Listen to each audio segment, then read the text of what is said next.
Hola a todos y todas, bienvenidos a esta pequeña charla sobre mitos y verdades sobre la ciencia y las y los científicos y científicas.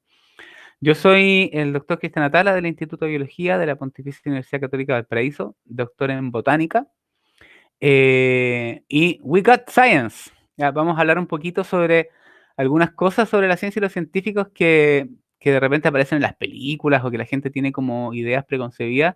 Y vamos a contrastarlo con mi experiencia personal como científico y con mis amigos y amigas científicos que conozco directamente y lo que mi experiencia personal, digamos. ¿Ya? Bueno, ¿qué es lo que vamos a tratar de hablar un poquito sobre qué es la ciencia y quiénes son las y los científicos y científicas? Un poco resolver estas preguntas, porque la ciencia también es una cosa que a veces se asocia, ¿no es cierto?, con ciertos elementos, ¿no es cierto?, con el delantal, con el laboratorio, pero hay otro tipo de ciencia que es diferente. Entonces, vamos a ver cuáles son los tipos de ciencia, ¿ya?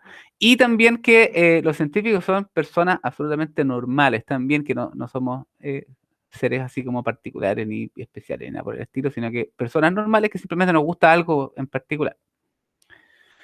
Lo primero es que la ciencia es un sistema de conocimiento que se basa en el método científico. Se los voy a explicar un poquito y después les aviso al tiro que la verdad es que los científicos que trabajan en ciencia muchas veces se saltan algunas de estas partes y no se sigue siempre, pero como método general, uno parte de una observación. Una observación. Por ejemplo, oye, yo miro para afuera del cacho, el pasto es verde. Entonces parto observando que el pasto es verde. Y luego de eso, yo me pregunto, ¿por qué el pasto es verde? Oye, ¿por qué será verde?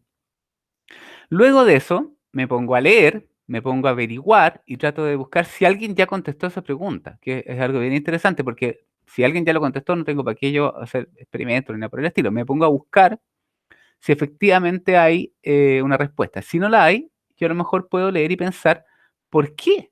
¿Por qué será verde el pasto? Y ahí uno sé, uno puede hacer hipótesis, y esa es la hipótesis, es tratar de pensar cuál es la respuesta a esa pregunta. Ya uno puede decir, bueno, tendrá algún compuesto que es verde, y como tiene harta cantidad de ese compuesto, a lo mejor por eso es verde. Y luego de eso yo puedo hacer un experimento, no sé, puedo moler pasto y separar los compuestos y ver si alguno es verde, ¿ya? Y si efectivamente eso es así, yo saco conclusiones, lo documento y después lo comunico. Esto es súper importante, es una parte de la ciencia que si no está esto, no existe. O sea, si yo descubro la fusión en frío en mi casa y no le cuento a nadie, eso no es científico, ¿ya? Porque la ciencia implica revisar por colegas y pares y que estén todos de acuerdo y que la comunidad diga, oye, sí, en realidad eso está bien. Y finalmente lo comunico a los demás. Y eso me lleva a nuevas preguntas y se repite como el ciclo. ¿Ya? Ojo que hay a veces tipo de conocimiento científico que es descriptivo simplemente y no necesariamente hay hipótesis, simplemente descriptivo. Por ejemplo, si yo quiero saber la flora del Parque Nacional o el inventario de animales, no sé qué, eso también es científico, pero no necesariamente sigue este esquema igual. ¿Ya? Aquí tenemos, esto es hoy día cada vez más frecuente la aparición de estas fake news, ¿no es cierto? O de terraplanistas o antivacunas o personas que tratan de poner en la balanza opiniones que no están basadas en evidencia al mismo nivel que la ciencia, ¿ya? ¿Y cuál es la diferencia? Esta es la diferencia principal. Entonces, uno tiene aquí, el método científico es así, tenemos datos, entonces tenemos que ver qué conclusiones podemos llegar a partir de los datos, ¿ya? En cambio, la pseudociencia generalmente tiene ya claro qué es lo que quiere saber, tiene conclusiones y lo que hacen es tratar de martillar y ajustar datos para que confirmen lo que las personas ya creen a priori. ¿Ya? Entonces, esa es una diferencia muy importante entre el método científico y la pseudociencia. ¿Ya? Una cosa súper importante es que el inglés es el idioma de la ciencia. La verdad es que hoy en día más del 90% de la producción científica de todo el mundo es en inglés, incluso en literatura, en psicología, en física, química, biología, en lo que sea. Si estoy en Alemania o estoy en Chile, tengo que escribir en inglés. Ya es algo que es bien transversal hoy en día. Antes, hace algunos años, era el latín. ¿Ya? Hoy día es el inglés. El inglés es hoy día el idioma de la ciencia. Es importante que si uno se dedica a esto, tiene que saber. Es como si uno se dedica a ser, digamos, mecanógrafo, tiene que saber escribir en la máquina de escribir en el computador. Si yo me dedico a la ciencia, tengo que saber inglés. Este es un ejemplo, este es un artículo científico mío, este pelado soy yo, y está, fíjense, está publicado en una revista que es brasileña, Brazilian Journal of Botany. El título ya está en inglés, el paper está en inglés, entonces es una revista brasileña con autores chilenos y está en inglés. Para que ustedes más o menos entiendan que no hay vuelta de cómo sacarle esto del inglés a la ciencia. Bueno, ¿cuáles son las ramas principales de la ciencia? Aquí, por si acaso, no incluí las ciencias sociales, que también son ciencias, ¿ya? Solo incluí las ciencias que se llaman exactas o naturales. Y tenemos entonces química, física, biología, ciencias de la Tierra, que incluye la geología, la geografía, y ciencias del espacio, la astronomía, ¿ya? Esas son como las ramas principales de las ciencias naturales. Y hay otro tipo de ciencias que son las ciencias sociales, que también son ciencias, pero se dedican a aspectos de la sociedad, el humano, la antropología, etcétera, ¿ya? Como yo trabajo en esto, les muestro estas que son las que más conozco, digamos. Y ahora lo que vamos a hacer es tratar de hablar un poquito y describir estos mitos, ¿no es cierto? Y cuáles son verdad, cuáles no son verdad sobre los científicos y la ciencia. El mito primero es el científico loco. ¿Ya? La verdad es que en todas las películas, cómics, dibujo animado y series, aparecen los científicos como que fueran así gallos que quieren conquistar el mundo, que hacen experimentos malvados y les explotan el laboratorio. Generalmente son viejos, generalmente son así con los pelos chascones, generalmente tienen delantal, ¿ya? Y la verdad es que estos también son científicos, ¿ya? Ahí estoy yo en el Parque Juncal en la cordillera con unos colegas haciendo unos estudios sobre flora de alta montaña. Aquí estamos en Puyehue midiendo fotosíntesis con unas plantitas. Acá estamos en Estados Unidos, estos son unos colegas de Estados Unidos. Él es francés, el otro son de Estados Unidos, midiendo unas cosas en las copas, en una grúa, en la copa de unos árboles. Ahí estamos en Farellones, ya, una colega que es boliviana. Y la verdad es que lo pasamos muy bien y ninguno de nosotros usa delantal, porque, por ejemplo, yo trabajo en botánica, en ecología de plantas, y no uso sustancias peligrosas ni que manchen, entonces no uso delantal. Entonces, por ejemplo, no trabajo en laboratorio, yo trabajo en terreno. Ya, entonces, no todos los científicos son científicos locos, ni mucho menos, y a veces el trabajo es otro, es distinto. Hay áreas de la ciencia que trabajan de forma súper diferente. ¿Ya? Por ejemplo, y también somos todas personas más o menos normales. Aquí está Einstein, que siempre, ¿no es cierto?, lo muestran con sus pelos y todo, pero ahí está en una silla tomando sol, relajándose, ¿no es cierto?, ahí con una pipa, tranquilo. Para que ustedes vean también que incluso científicos, premios Nobel famosos, conocidos por todo el mundo, también eran personas absolutamente normales que le tomaban el sol un rato ahí tranquilo. El segundo mito típico de los científicos es el Sheldon, ¿no es cierto? El mito de que los científicos somos como de algún espectro autista o Asperger o así como que tienen problemas sociales o para relacionarse. Y eso no puede ser más falso. Los científicos son una representación de la población normal. Entonces, seguro alguno puede tener algo de eso, pero la gran mayoría no. La gran mayoría son personas absolutamente normales, con amigos, con pololos, con pololas, eh, que les gusta salir, que les gusta ir al cine, que les gusta hacer cosas absolutamente normales. ¿Ya? Eh, no es como el clásico, ¿no es cierto?, Sheldon, que es como esta persona que tiene problemas sociales. ¿Ya? Eso es infrecuente. En general, las personas científicas son todos como normales en lo social. ¿Ya? Hay de todo, por supuesto. Pero esta caricatura no es como lo más típico. El tercer mito, que es típico de las películas, es el científico que es una especie de biólogo, químico, ingeniero, experto en computación, todo junto, ¿ya? Entonces, por ejemplo, aquí este chiste dice, mira, soy un biólogo celular y esto es física de partículas subatómicas. Lo tengo. Y eso es mentira. La verdad es que cuando uno es científico, se hiperespecializa en un área muy particular de la ciencia y no conoce el resto de las cosas. O sea, por ejemplo, yo que soy botánico, no tengo idea de astronomía, ni de los hoyos negros, ni tampoco tengo mucha idea de, por ejemplo, las placas tectónicas que están debajo de Santiago. No tengo idea. Entonces, cuando uno es científico es al revés, uno es como un hiperespecialista, ¿ya? Tiene nociones, puede ser, qué sé yo, pero en las películas aparece este científico que como que le hace a todo y es como una especie de inventor, ¿cierto? Que a todos estos muchos inventores en la historia no son científicos, son inventores nomás. O ingenieros, ¿no es cierto? Pero no necesariamente científicos. El mito 4, y esto ojalá que les quede súper claro, es que los científicos son genios. Y eso es falso, falso, falso, falso. ¿Ya?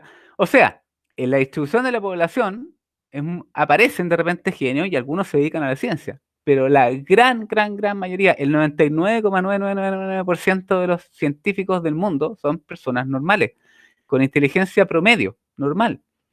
¿Ya? Hay de todos, son normales.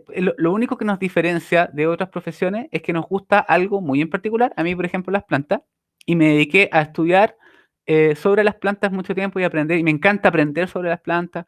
Es como una especie de alguien que le gusta, no sé, por los cómics, ¿no es cierto? O le gusta como coleccionar figuritas, qué sé yo, y se obsesiona con eso, y le encanta, y las colecciona y aprende, qué sé yo. Lo mismo, pero con un tema científico. Pero en general, somos todos personas normales, con inteligencia absolutamente promedio. ¿Ya? Es muy infrecuente y raro que hayan genios. Por supuesto que los hay, pero son uno o dos en el mundo, ¿ya? Y los otros, no sé, 500.000 son todos normales. ¿Ya? Así que por si acaso, no, es un mito. El otro mito es que la ciencia es fome, que aprender ciencia es súper latero y yo voy a estar ahí, oh, qué lata, esta es mi cara cuando tengo que aprender sobre tectónica de placas, ¿cierto? Y la verdad es que la ciencia es súper entretenida, ¿ya? Y les voy a sacar un ejemplo de un colega que se llama Bruno Grossi, es un amigo que ha salido incluso en la televisión en un programa que era sobre difusión de la ciencia, y él, junto con otros colegas, ganaron un premio que es el Ig Nobel, es como el anti-Nobel, por decirlo así, y él lo que estaba investigando es que le pegaban un palito en la parte de atrás de los pollos, ¿ya? Y este palito, este peso extra, cambiaba lo que se llama el centro de masa del pollito y lo hacía caminar como dinosaurio, como que fuera un T-Rex con cola, un tiranosaurio Rex con cola. Y este estudio, tan famoso, entonces por pegarle este palo en la parte de atrás a los pollitos, entonces hace que imiten como al dinosaurio y el pollito empieza a caminar diferente. ¿Ya? Y cuando lo invitaron para allá, él se puso ahí el palo y empezó a hacer la caminata del pollosaurio, ¿cierto? Entonces, si alguien me dice que eso es fome, por supuesto que absolutamente no. ¿Ya? La ciencia, la verdad es que uno lo pasa muy bien, es muy entretenido. Hay cosas que son muy entretenidas. Por supuesto, como en todo en la vida, hay cosas que son menos entretenidas y otras más entretenidas, pero en general, la ciencia es muy entretenida. Uno lo pasa muy bien, sobre todo cuando le apasiona y le gusta un tema en particular. eh, es lo contrario a aburrido. Especialmente algunos de nuestros colegas que son más divertidos que otros, por supuesto. Otro mito es que también en las películas es muy común que aparezcan puros hombres. ¿Ya? Y uno como que tiende a asociar en la historia de la ciencia a puros hombres, y eso es un mito. La verdad es que mujeres científicas han habido en toda la historia. ¿Ya? Hipatia de Alejandría vivió como entre 300 y 400 después de Cristo, eh, y ella era una científica, era una astrónoma. ¿Ya? Y estamos hablando de antes de la Edad Media, ¿ya? Entonces, mujeres científicas han existido siempre. Lo que pasa es que históricamente han sido un poco invisibilizadas, ¿ya? Por eso, por ejemplo, si ustedes ven la película esta de Marie Curie, ella ganó el Nobel, ¿no es cierto? Pero invitaron al marido a la ceremonia del Nobel. ¿Ya? Entonces, mujeres científicas han habido siempre. Por ejemplo, Rosalind Franklin hizo una imagen de rayos X del ADN, y gracias a esa imagen de radio X del ADN, Watson y Crick pudieron postular su modelo de la estructura del ADN. Y si ustedes me preguntan, Rosalind Franklin debería haber ganado el Nobel junto con Watson y Crick. ¿Ya? Otras mujeres impresionantes en ciencias, por ejemplo, la Lynn Margulis. Lynn Margulis es una mujer que postuló la teoría endosimbiótica, de que las células, ¿no es cierto? Todos los organelos que vienen en las células, como las mitocondrias, etcétera, eran bacterias que fueron incorporadas a otras células. Ella era una mujer. Entonces, en todas las áreas de la ciencia hay mujeres. En Chile está lleno de mujeres. Y hoy, en las carreras científicas, en casi todas las carreras científicas en Chile llegan o igual número de mujeres y hombres, o incluso en algunas carreras más mujeres que hombres. Y yo espero que con los cambios culturales que estamos teniendo, esto se vaya como equiparando a los cargos superiores. Y por ejemplo, hace muy poquito hay una universidad en Chile que ahora tiene una rectora, que es una cosa histórica, y me parece que es muy, muy positivo. Así que mujeres en ciencia tienen toda, ¿no es cierto?, la posibilidad de desarrollarse, y hoy en día más que nunca. Ya han habido en la historia.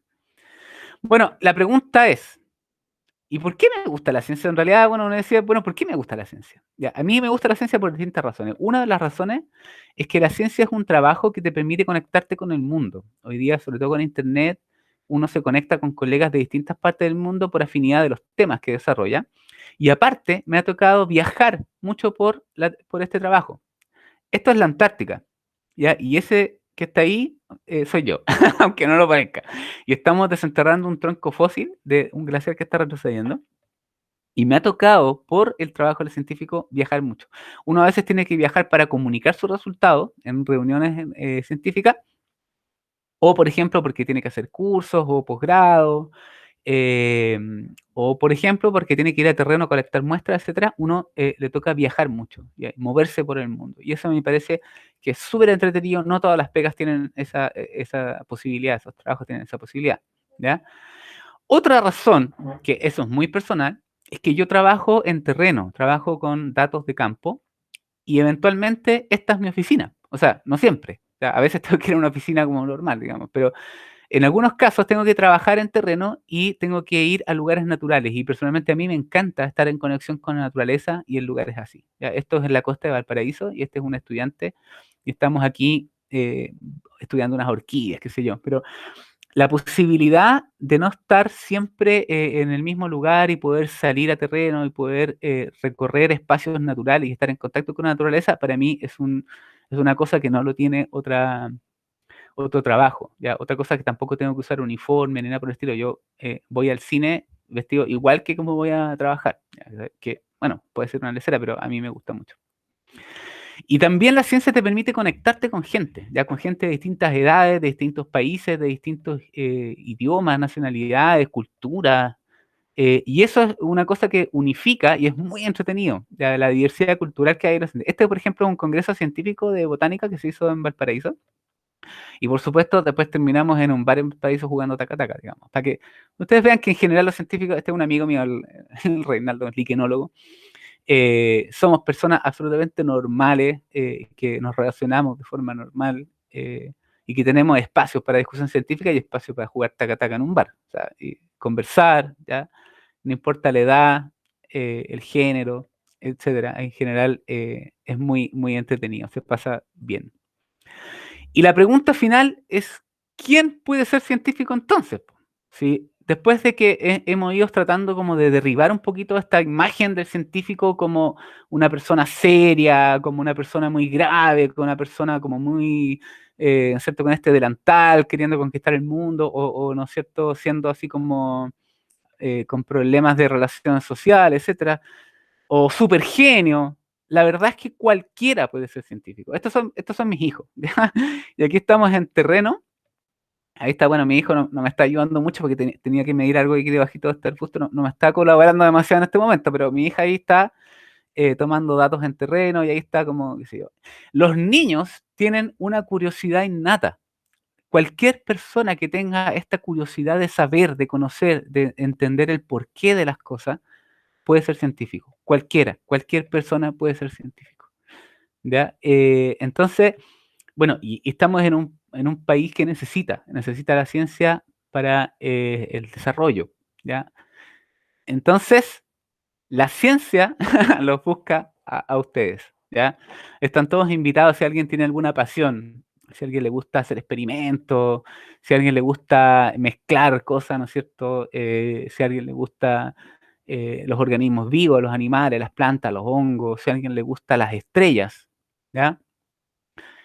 Ustedes pueden ser científicos, pueden serlo. Chile tiene sistemas de carreras científicas que permiten estudiar posgrados con becas del Estado y hay posibilidades de desarrollo, ¿ya? Así que cualquiera puede ser científico. Están todos invitados y aquí en la PUCB podrán estudiar. Así que, bueno, eso les quería contar. Ojalá esto les haya servido para derribar un poquito los mitos de que los científicos somos de alguna manera particular como nos muestran en las series o en las películas. La verdad es que no es así. Somos personas totalmente normales.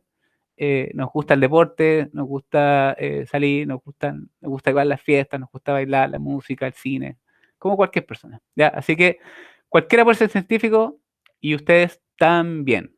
eso sería todo por hoy. Me despido hasta una próxima ocasión y nos vemos. Chao.